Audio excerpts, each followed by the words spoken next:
Good morning, everybody. Happy Wednesday to you. My name is Tim Harris. It's 10 o'clock. That means it's time for 10 with Tim. We go verse by verse through the Word of God together each day, Monday through Friday, for about 10 minutes. And today we are in the book of Ecclesiastes, chapter 5. Ecclesiastes, chapter 5. It's interesting. The preacher, Kohelet, is what he calls himself in the book of Ecclesiastes. Some people say it's Solomon. He never calls himself Solomon, so I guess we'll never know. But most of us assume that it is King Solomon who writes.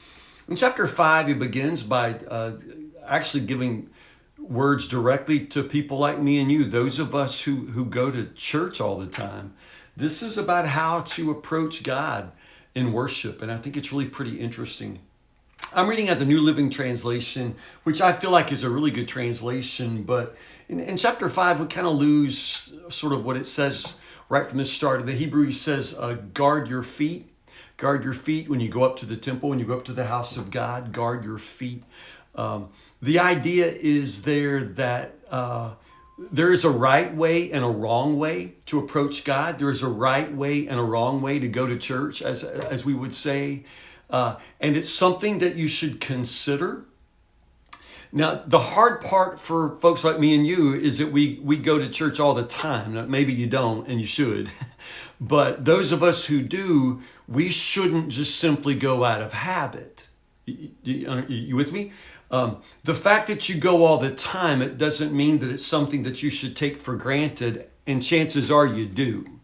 You don't think so much about how you approach God or how you walk into church because you do it every Sunday. You do it every Sunday and every Wednesday. And so you don't guard your feet. You don't check your heart. You just walk in, and then you turn it on. And this is precisely what the preacher king in the book of Ecclesiastes is warning you against. Guard your feet when you go into the house of the God. Watch your step. Watch yourself. Check yourself.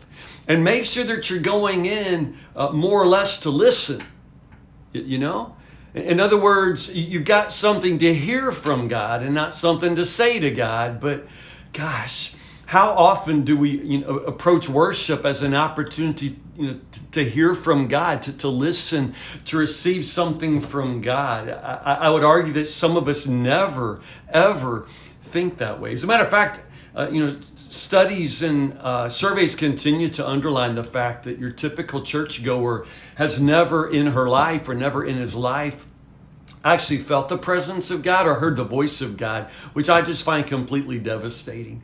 Because, again, here the preacher assumes that you need to go and listen. Listen for the voice of God. Listen for what he will say to you, because you're going to get in trouble the more you talk. I know. Now, again, he's stressing, don't make rash promises. Don't make promises to God that you ain't never going to keep. Now, we do. We really have to watch ourselves because we tend to make commitments and then we never follow through.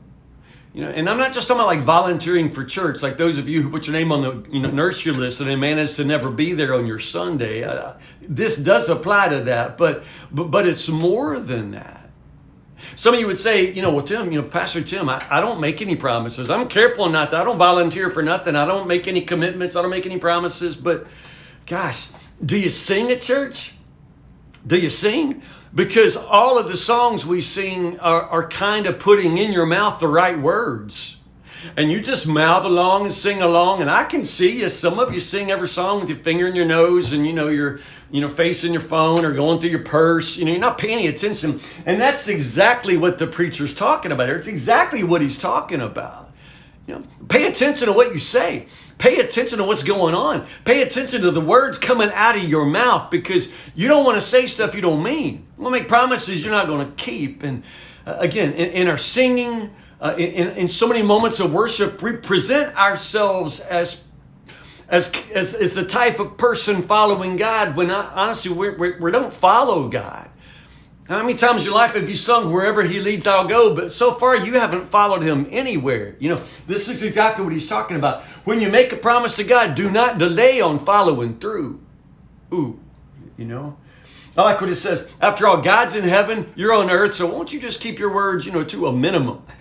In other words, remember your place. As we said before, remember your limits. God is in heaven, you are on earth, fear Him. fear him. These first 7 verses are all about this relationship before God and worship.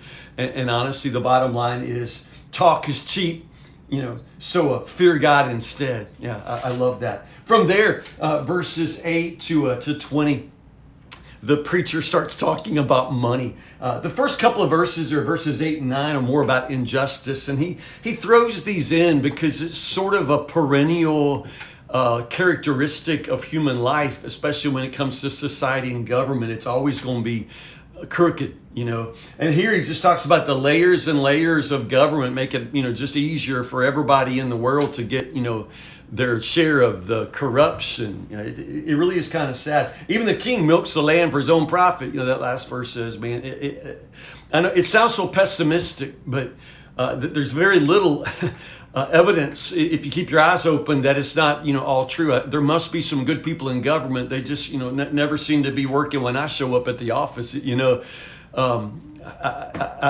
guess I'm a little pessimistic about government myself, but I got good Bible verses to back me up here. Don't be surprised if you see a poor person being oppressed by the powerful, and if justice is being miscarried through the whole land. Don't let that surprise you. No surprise there. I guess it's when government works and people do right, that would be the big surprise. From there, he talks about money. Lots and lots of points here, and all of them. Everything that he says is like common sense, just basic things. The more money you have, the more money you want, he says in verse 10. You can't have enough. The more you have, the more you want. How foolish, how meaningless to think that money is going to bring you true happiness. Yeah. We all know that. We all know that in the back of our minds. But as I've been saying, my tendency is to think, well, if I'm going to be unhappy, if you're unhappy poor and unhappy rich, can I just be unhappy rich? Ice cream's bad for me too, but it doesn't keep me from wanting some, And so this is the way it is with money. We just can't get it through our hard heads that there's really nothing there for us. The more you have, the more you want. The more you have, the less you're satisfied. That's all from verse 10. The more you have, the more people who are going to come around and come after it. The more money you have, the more people who show up to try to spend it for you. The more the government's going to try to take their share. The more you have, the more people are going to be trying to take it away from you. The more you have, the more you realize it won't do you any good. I'm just going straight through this passage here. The more you have, the more you got to worry about it. You'll never have a good night's sleep again, man. The more you have, the more harm you'll do to yourself by trying to hang on to it. They're just amazing. Wow. People live this world no better off than when they came in. You're born naked, you leave naked, you're not going to take any of it with you, All just basic, but oh, how greedy, oh, how money focused our society is. It's just insane. But then here in the last part of this chapter, verses 18, 19, 20, another one of these enjoyment passages. It almost sounds like, like what? Because we're not really prepared for this. For Kohelet, who can say there's nothing here, there's no pleasure, no meaning, no purpose. But here, once more, he says, but the best thing in the world is if you can just enjoy it, And here, I love what he says. It's sort of this gift from God. God gives you wealth. If you, whatever you have, it comes from God. And then he gives you health. And God sort of gives you the ability to enjoy it. That enjoyment is something that comes from God. I love this last line. God keeps such people so busy enjoying life that they don't have time to brood over the past. Ooh, God keeps such people busy enjoying life.